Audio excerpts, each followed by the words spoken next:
할렐루야. 오늘 말씀의 제목이 살려면 순종하라. 조금 제목이 세지요. 우리 한번 읽어보겠습니다. 시작. 살려면 순종하라. 살려면 순종하라. 제가 좀 이 말을 부드럽게 하려고 굉장히 한 주간 동안 했는데 생각이 안 나서 여러분들 좀 제목이 부담스러워도 오늘 말씀을 통해서 은혜의 시간 됐으면 좋겠습니다.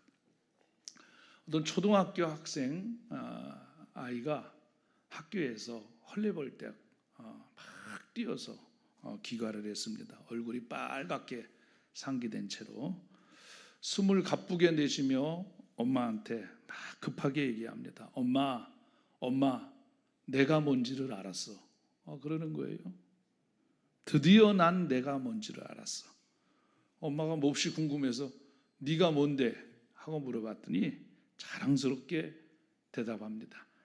나는 인칭대명사래요. 그러더랍니다. 자기를 가리키는 인칭대명사죠. 여러분은 누구십니까? 인칭대명사입니까?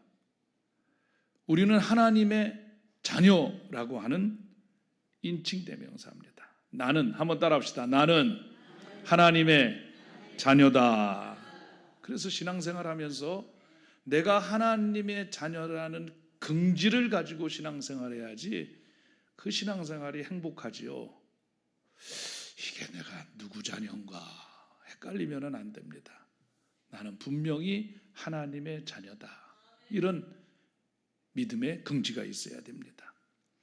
민수기 21장에 보면 여러분도 잘 아는 이런 사건이 있습니다. 이스라엘 백성들이 광야로 나와 유리할 때 날씨는 덥고 또 먹을 것은 부족하고 힘드니까 그들을 이끌어낸 지도자 모세를 향하여 막 불평하고 원망하기 시작했습니다. 그런데 하나님의 종 모세를 원망하고 불평하는 모습을 하나님이 보시고 괘씸하게 생각한 거예요. 그래서 그 사막에 아주 독이 많은 불뱀을 보내요. 이스라엘 백성들을 물어 죽게 만들었습니다. 무서운 심판이죠. 그 모습을 보고 있던 모세는 너무 당황을 하고 겁이 나고 하나님 앞에 급하게 부르짖어 애원하는 장면이 나옵니다. 하나님, 이 백성을 살려주세요. 그랬더니 하나님의 종 모세의 기도를 들으시고 하나님께서 그럼 내가 저 장대에다가 노수로 만든 구리뱀, 놋뱀을 만들어 세워라.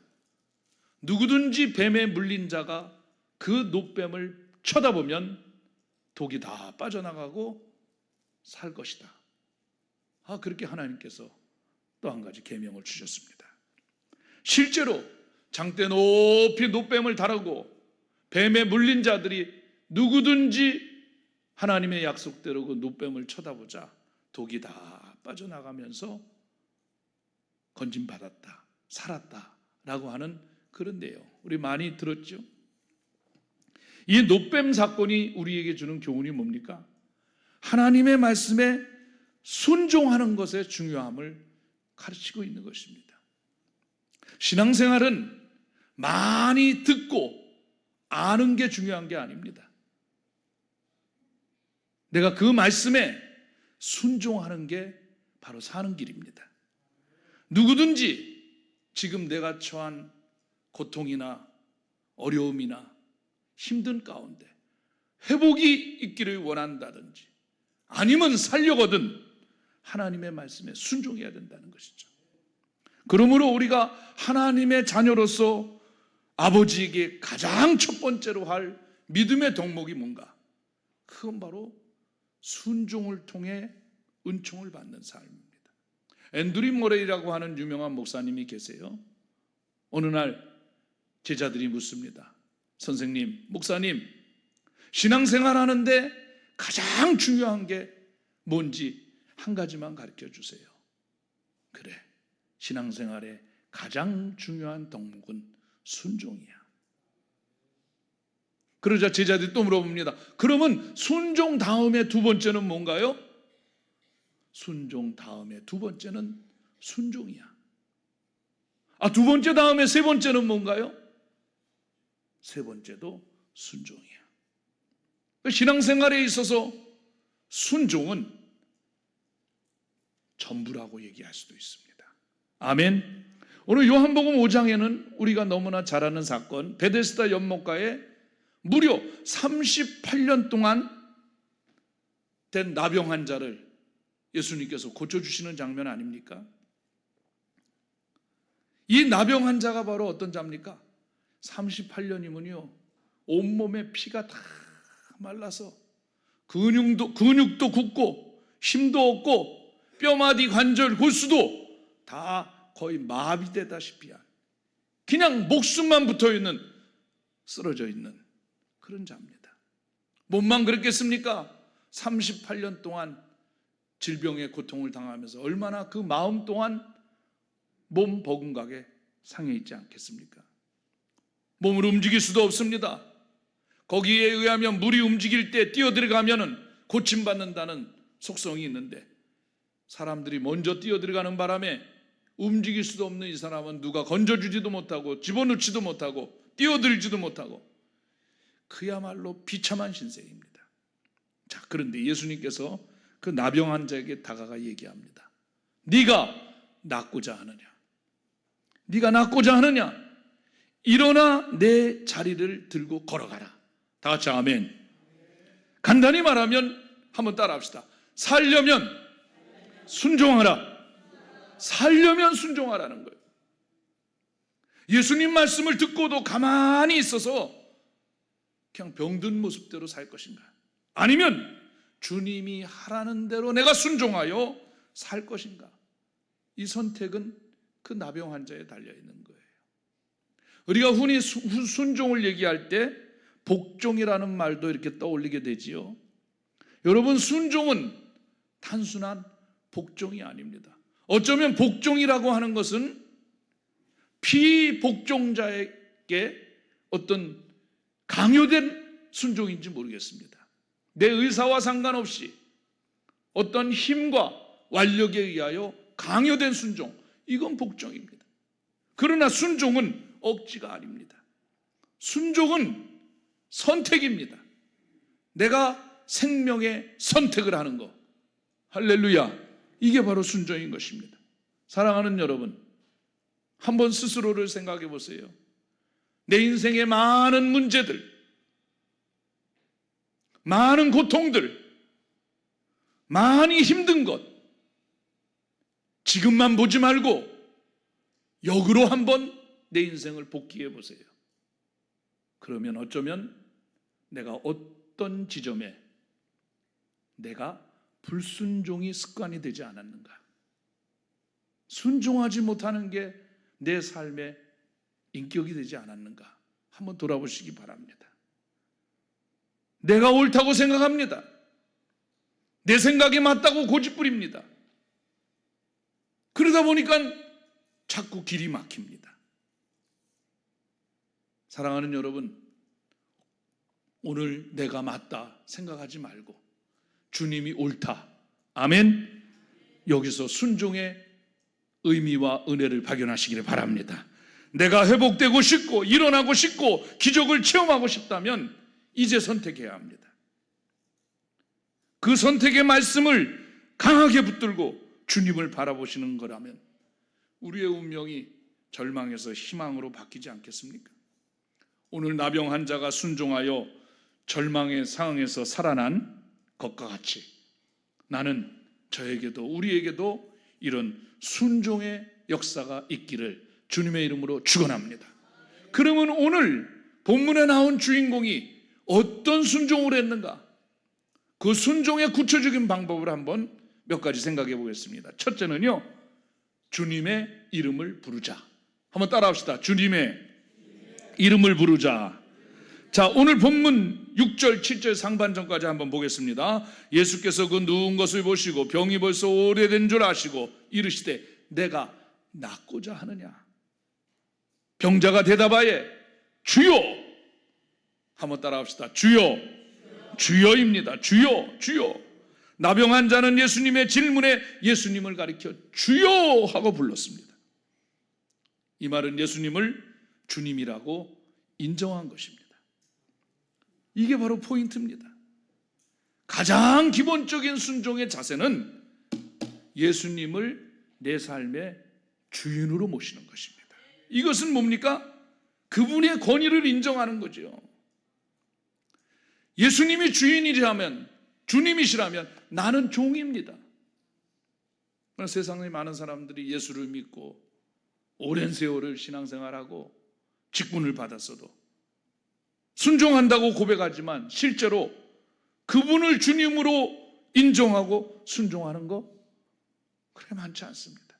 결정적인 순간에는 주님의 의견보다는 내 뜻, 내 생각, 내 고집, 내 주장이 앞장섭니다. 그러니까 종처럼 신앙생활해야지 예수님이 우리의 주님이 되시는데 내가 주인이 되니까, 내가 주인 노릇을 하니까 주님께 순종할 수 없는 거예요. 순종을 한다 해도 죄송합니다. 가식적인 순종, 거짓된 순종일 확률이 많다는 것입니다. 나병 환자가 예수님을 주여 하고 불렀습니다. 이렇게 주님을 내 주인으로 인정하는 순종의 자소가 그를 38년 동안 괴롭혔던 병마에서 벗어나는 기적의 포인트가 된 것입니다. 한 고등학교 아들이 있었습니다. 졸업을 앞두고 아버지에게 오토바이 한 대만 사달라고 조릅니다.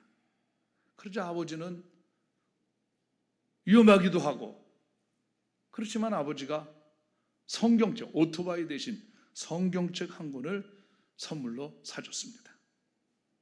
너 시간이 날 때마다 성경을 읽어라. 특별히 빌립보서 4장 19절 말씀을 꼭 읽고 암송해라. 아들은 오토바이를 사달라 그러는데 성경책을 사주니까 아빠가 원망스러웠습니다. 그래서 성경책 읽지도 않고 그냥 저 구석 책꽂이에다 처박아 두었습니다. 그리고 아버지를 만날 때마다 아빠 오토바이 사줘요. 졸랐습니다. 그때마다 아빠는 너 성경 읽었냐? 빌립보서 4장 19절 읽어봤냐? 하셨지만 아들은 그 아버지의 말을 막 무시하고 오토바이 사달라고 때를 쓰는 거예요. 세월이 흘러 아들이 이제 대학을 졸업할 때가 됐어요. 짐을 정리하던 중에 아버지가 책꽂이에 먼지가 쏘복히 쌓여있는 그 성경책을 그 아들에게 다시 꺼내주며 너 이제라도 빌립보서 4장 19절 한번 읽어봐라. 그랬더니 아들이 그냥 마지못해서 그것을 펴보았습니다. 근데 거기 이런 말이 있어요. 나의 하나님이 그리스도 예수 안에서 영광 가운데 그 풍성한 대로 너희 모든 것을 채우시리라. 그러더니 그 성경책 갈피에 오토바이 한 대 값의 자기 합수표가 거기 들어있던 것입니다. 아들이 아버지를 신뢰하고 말씀에 순종했다면 이미 오토바이도 없고 신앙도 잘하고 아버지의 관계가 더 깊어졌지 않겠습니까? 권위를 무시하고 순종하지 않았기에 낭패를 본 것이죠. 사랑하는 여러분, 우리도 날마다 예수님이 우리의 주인이십니다. 아멘. 나의 주인이십니다. 이 고백을 놓치지 마시기 바랍니다. 제가 목회를 하면서도요, 가장 참 고마운 성도, 또 가장 감사한 마음이 드는 성도는 어떤 일을 하기 전에, 일을 벌려놓기 전에 목사님, 제가 이제 이런 계획을 하고 있는데 목사님 꼭 뭐 매일 안 하셔도 좋지만 생각나실 때마다 꼭 기도해 주세요. 메모를 준다든지 저에게 말씀해 주시는 성도. 목회자로서 고마운 마음, 아하, 이 집사님이, 이 권사님이 하나님을 자기의 주인으로 삼는 신앙을 가지고 있구나. 근데 어떤 사람은 자기가 일 다 벌려놓고 다 끝났어요. 상황이. 그때서요. 어떻게요? 중국말로 워쩌머파.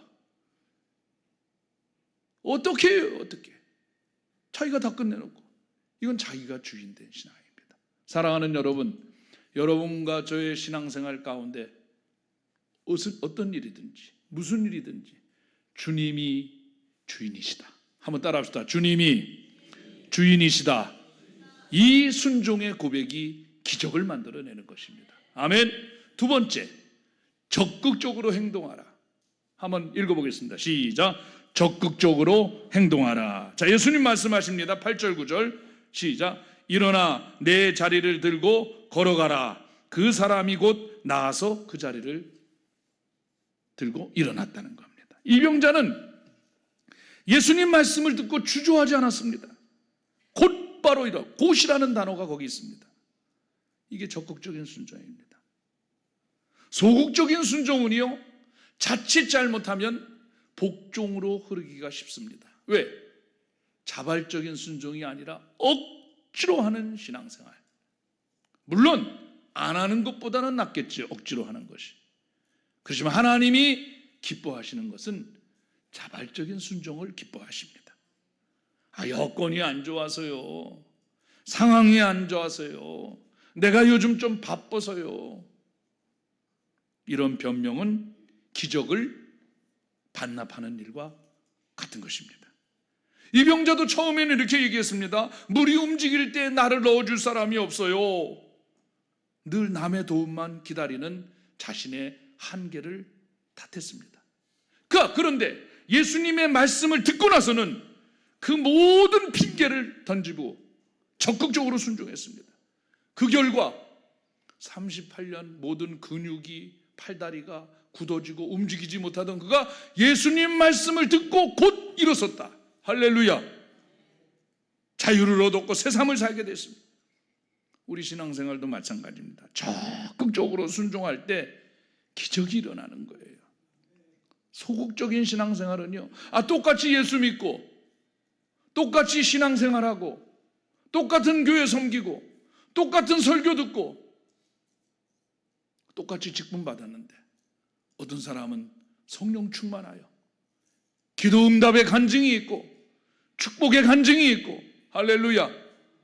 나는 아무렇게 신앙에 대해서 할 얘기가 없는 사람. 같은 예수를 믿었는데 왜 나는 하나님의 은혜에 대해서 간증할 게 없을까? 어디 차이입니까? 순종과 불순종의 차이입니다. 새들이요, 새끼를 키울 때 스스로 날개를 펴려는 새끼들에게 먹이를 준답니다. 스스로 날개를 펴려고 하는 사람. 주님도 마찬가지죠. 적극적으로 순종하는 자에게 하나님이 은혜를 베풀어 주십니다. 자, 요한복음 5장 오늘 본문 앞에 2절 3절 보세요. 예루살렘에 있는 양문 곁에 히브리 말로 베데스다라 하는 곳이 있는데 거기 행각 5이 있고 그 안에 많은 병자, 맹인, 다리 저는 사람, 혈기 마른 사람들이 누워 물의 움직임을 기다린다. 베데스다 연못에는 전설이 있었어요. 아마 그게 온천수였던 것 같아요. 우리가 온천수 보면 이렇게 막 물이 막 이렇게 부글부글 끓잖아요. 물이 움직일 때 그 물에 먼저 발을 담그거나 몸을 당하는 사람은 몸의 질병이 치유된다. 이런 전설이 있어요. 물론 미신에 불과하죠. 수많은 사람들이 그 말을 믿고 누워있든지 실제로 변화는 일어나는지 그건 모르겠습니다. 그렇지만 물론 치유의 진리를 묻고 제기하는 사람도 없었습니다. 모두 소극적으로 그냥 베데스다 연못가에 자기 자리만 차지하고 허송세월을 보내고 있었던 것입니다. 이런 인생은 결국 열매 맺지 못하는 인생, 쭉정이 인생밖에 되지 못하지요. 제가 보니까 우리에게 주어진 시간들이 그렇게 넉넉하고 충분하고 많지 않습니다. 흔히 얘기하잖아요. 세월이 정말 빨리 지나간다. 늦는 것 같으면 너무 빠르고요. 어느덧 내 나이가 이렇게 됐네? 아마 이건 저보다도 여러분들이 더 많이 느끼실 겁니다. 어느 날 훅 하고 지나갔는데 이제 주님 만날 날이 얼마 남지 않았다. 여러분, 이게 우리 모두 인생의 고백입니다. 그렇기 때문에 우리가 이렇게 하루하루 허송세월을 보낸다든지 하루하루 의미 없이 보내기에는 우리에게 남겨진 시간들이 너무 짧은 거예요. 너무 아까운 거예요. 주님 만나는 날은 정해 있다고 생각하면 이 시간들, 하루가 얼마나 이게 아까운 시간들이에요. 1년이 얼마나 아까운 시간들이에요. 그냥 물이 끓어오를 때만 기다리는 세월아 내어라, 그런 인생을 살기에는 너무 시간이 짧습니다. 보다 적극적으로 하나님을 만날 수 있는 시간은 더 적극적으로, 더 사모하는 마음으로 나와야 합니다. 그런 사람이 살 수 있는 것이고 기적을 맛보는 것입니다. 할렐루야. 인류 역사에 찬란한 업적을 남긴 사람, 우리가 동서고금을 통하여 많이 알고 있지 않습니까? 그런데 그들 사람 중에 공통적인 성공 철학이 있습니다. 그것은 본인 스스로 나는 할 수 있다, 적극적인 생각을 가진 사람들입니다. 생각은 절대적 지배력이 있습니다. 사무엘 스마일즈라고 하는 사람은 생각을 심으면 행동을 낳고 행동을 심으면 습관이 된다. 우리 많이 들어봤지 않습니까? 또 생각에는 무서운 파괴력을 가지고 있습니다. 말에 파괴력이 있는 것처럼 생각에도 무서운 파괴력이 있습니다. 어떤 유명한 마술사가 어느 여인에게 이렇게 가짜 예언을 했습니다. 당신은 일주일 지나면 죽을 것이야. 농담 삼아 했겠죠. 그런데 이 여인이 그 소리를 듣고 자기가 일주일 안에 죽을 것이라는 생각에 사로잡힌 거예요. 유서를 써놓고 식음을 전폐하고 들어놓고 말았어요. 실제로 가짜로 예언을 했는데 그 여인은 일주일이 채 못 돼서 세상을 뜨고 말았다는 겁니다. 그렇대잖아요. 까똑까똑 그러잖아요. 그런데 불행하게도 이 여자는 일주일 안에 세상을 떠나고 말았어요. 지금 은퇴했지만 미국의 로버트 슐러 목사님은 이런 말을 했어요. 할 수 있다고 생각하는 사람은 할 수 있다고 생각하기 때문에 무엇이든지 할 수 있고, 할 수 없다고 생각하는 사람은 할 수 없다는 생각 때문에 아무것도 할 수 없다. 그러면서 불가능한 일이 존재하는 것이 아니라 불가능하다고 생각하는 것이 존재한다. 유명한 말을 했습니다.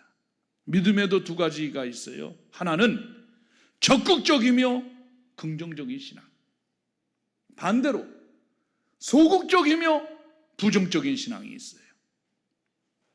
믿음을 늘 상황을 탓하고 부정적인 결과를, 그러나 적극적인 사람은 늘 할 수 있다는 확신을 가지고 무엇보다도 하나님이 나와 함께 하신다, 이 믿음을 갖는 거예요.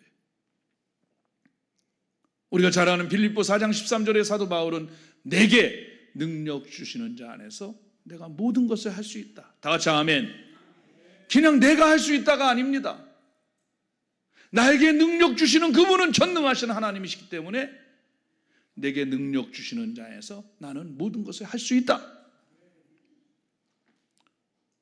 아브라함도 야곱도 모세도 다윗도 다니엘도 다 어려운 가운데 적극적으로 하나님께 부르짖었으며 하나님께서 그를 일으켜 세우셨습니다.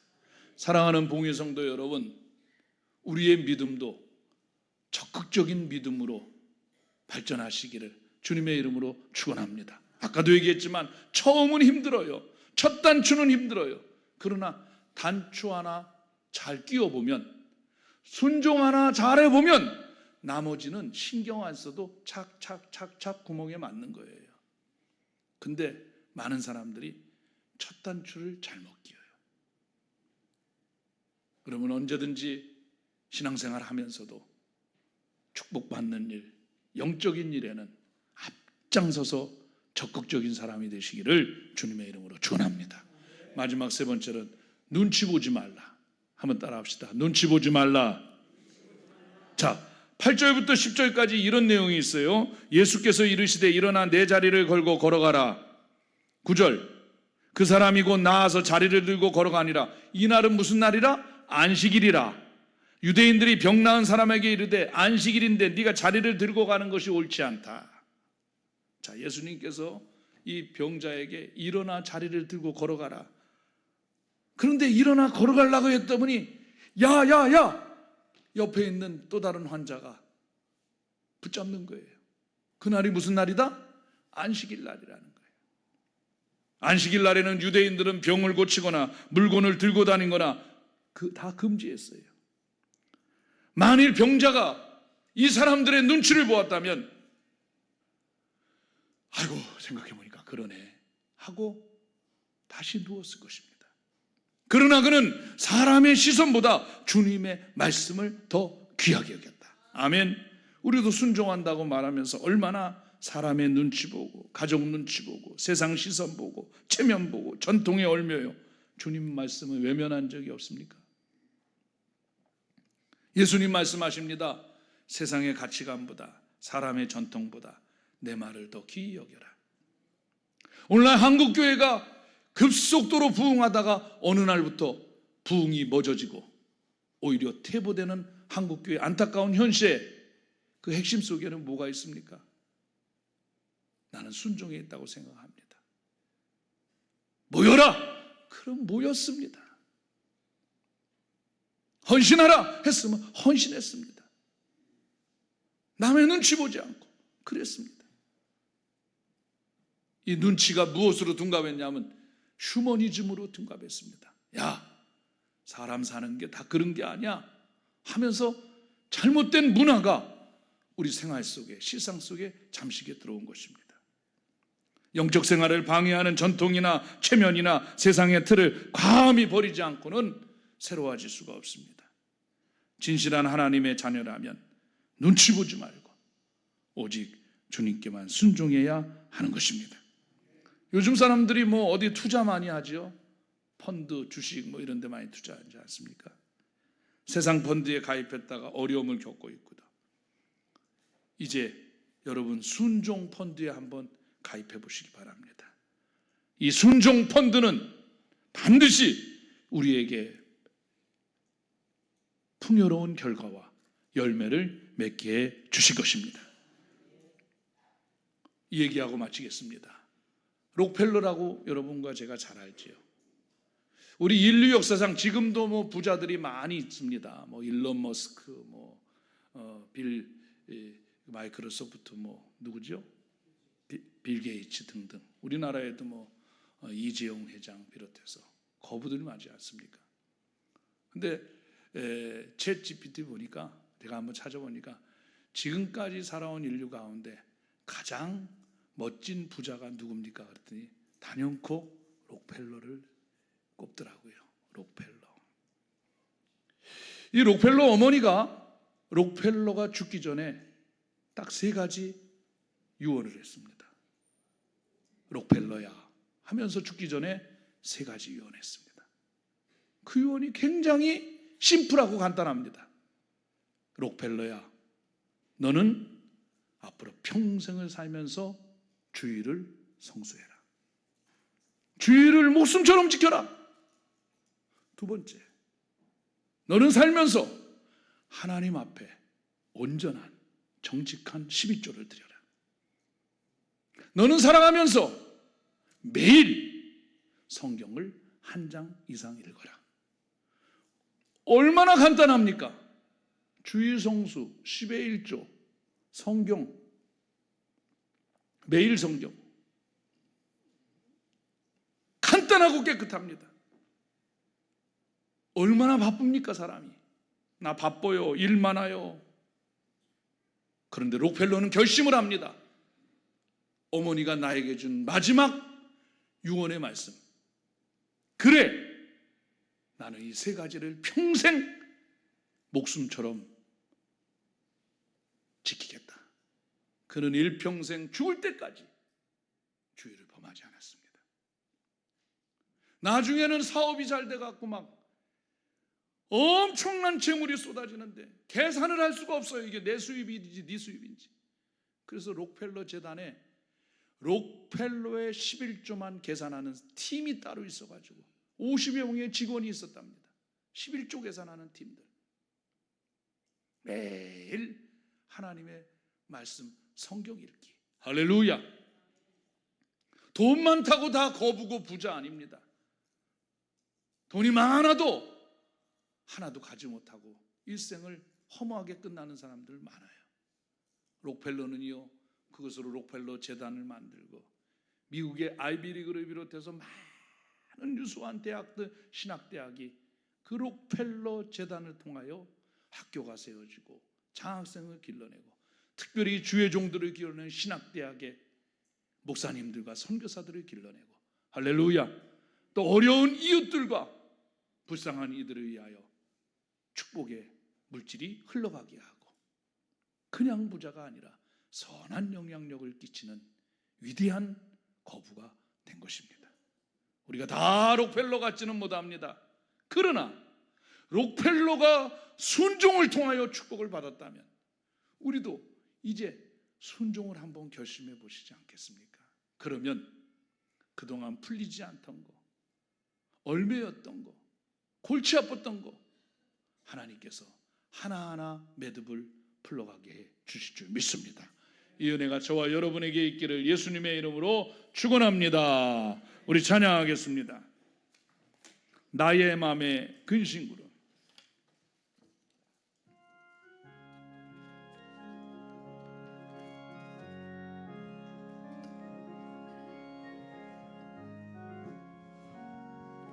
나의 마음의 근심구름 가득하게 피고 슬픈 눈물 하염없이 흐를 때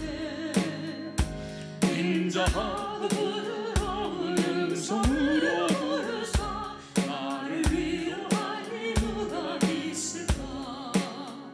주 예수, 주 예수, 주 예수밖에 누가 있으랴.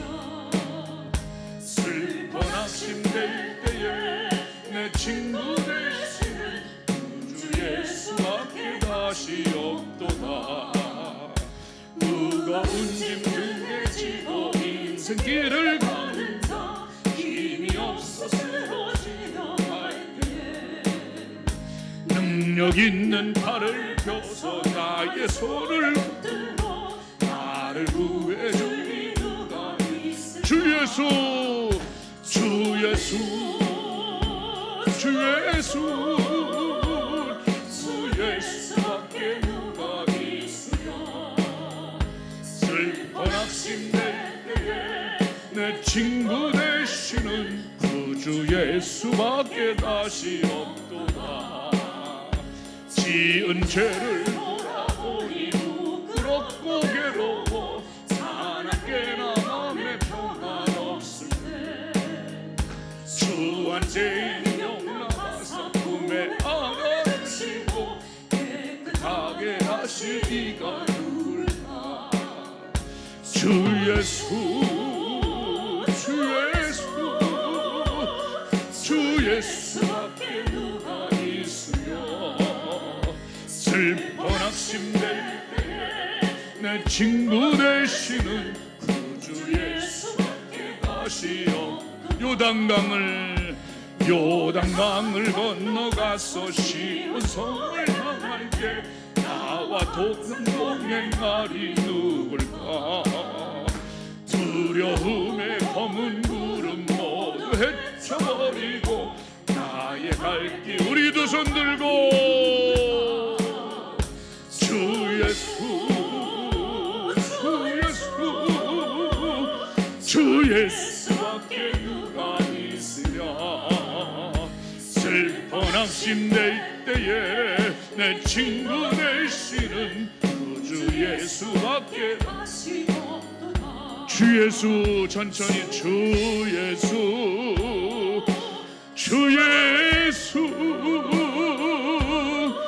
주 예수밖에 누가 있으랴매 슬퍼 낙심될 때에 내 친구 되시는 주 예수 밖에 다시고 오늘 말씀을 생각하며 주여 한번 통성으로 기도합니다. 주여 하나님 아버지 감사합니다. 고맙습니다. 감사합니다. 고맙습니다. 살려면 순종하라.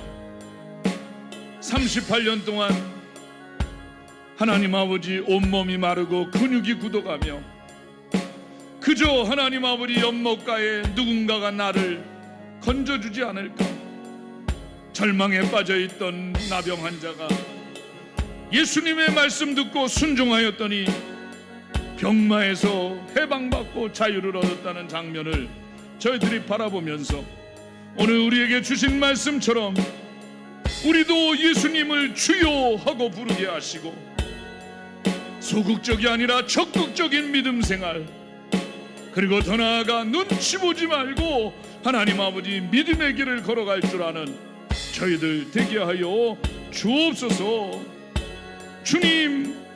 주님밖에 없습니다. 주여 감사합니다. 고맙습니다.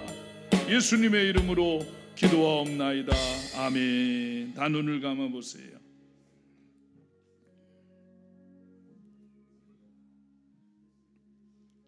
살려면 순종하라. 어쩌면 지금까지 문제도 해결되지 않고 38년 된 병나처럼 그저 그냥 누군가 나를 도와줄 사람 없을까 하고 절망에 빠진 그가 예수님 말씀에 순종했더니 병에서 해방받고 자유함을 얻지 않았습니까? 그렇습니다. 우리도 순종의 단추를 한번 끼워보세요. 억지로 하는 것이 아니라 해보세요. 아직 내가 순종할 수 있는 시간이 그렇게 충분하고 넉넉하게 남지 않았습니다. 오늘 내가 순종하겠습니다. 지금 내가 순종하겠습니다 하고 주님 앞에 엎드려 보세요. 여러분은 기적의 주인공, 축복과 간증의 주인공이 될 것입니다. 요단강을 건너가서 시온성을 향해 갈 때 나와 항상 동행하리 누굴까? 두려움의 검은 구름 모두 헤쳐버리고 나의 갈 길 인도하리 누굴까? 남편도 자식도 아닙니다. 주 예수밖에 없습니다. 그 주님 나의 주인 되어 주옵소서. 오른손을 다 가슴에 한번 얹어보겠습니다. 또 한 손 여러분 아픈 부에다 손을 얹어보겠습니다. 하나님 아버지 감사합니다. 살려면 순종하라. 이 말씀 제게 주신 말씀입니다. 우리에게 주신 말씀입니다. 살려면 순종하라. 예수님을 내 인생의 주인으로 삼고 이제 억지로 하는 교회생활 신앙생활이 아니라 적극적으로 행동하고 더 나아가 하나님 아버지 누구의 눈치 보지 말고 오로지 주님만 바라볼 수 있는 은혜를 주시옵소서. 거룩한 종 나사렛 예수 이름으로 명하노라. 저희들을 괴롭히는 육체의 질병들 머리끝부터 발끝까지 예수 이름으로 묶임을 받고 떠날지어다. 주님 못 고칠 질병이 없다고 하셨사오니 고장난 부위를 안수하여 주옵소서. 머리끝부터 발끝까지 살, 뼈, 신경, 피 속, 혈관 속에 자리 잡고 있는 어둠의 영들이 묶임을 받고 떠날지어다. 마음의 병들을 치료하여 주옵소서. 두려운 마음, 외로운 마음, 쓸쓸한 마음, 하나님 아버지 우울한 마음, 분노, 미움, 다툼, 시기, 질투, 불면증, 공황장애, 내 마음과 기분을 어둡게 만들고 처지게 만드는 악한 어둠의 영들은 예수 이름으로 묶임을 받고 떠날지어다. 진리가 너희를 자유케 하리라. 감사하며 예수님의 이름으로 기도하옵나이다. 아멘.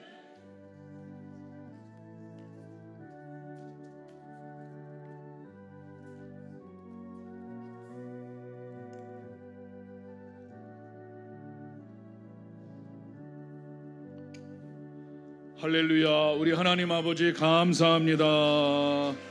우리 다 같이 일어나서 헌신 찬양합니다. 이 세상 나이 갈수록 악해져 가고 온 거리마다 넘쳐나는 죄악의 물결 오라 우리가 세상을 변화시키자 오라 우리가 예수 그리스도로 가자 우리가 세상을 변화시키자 가자 우리가 예수 그리스도로.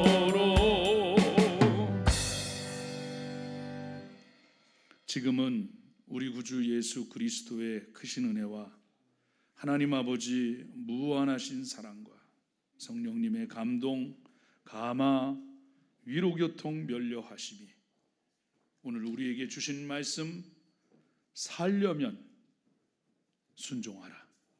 마음 깊이 새기고 돌아가는 사랑하는 성도들과 은혜스러운 기도해 준 장로님과 아름다운 찬양으로 영광 돌린 할렐루야 찬양대 우리 청년 찬양단 위에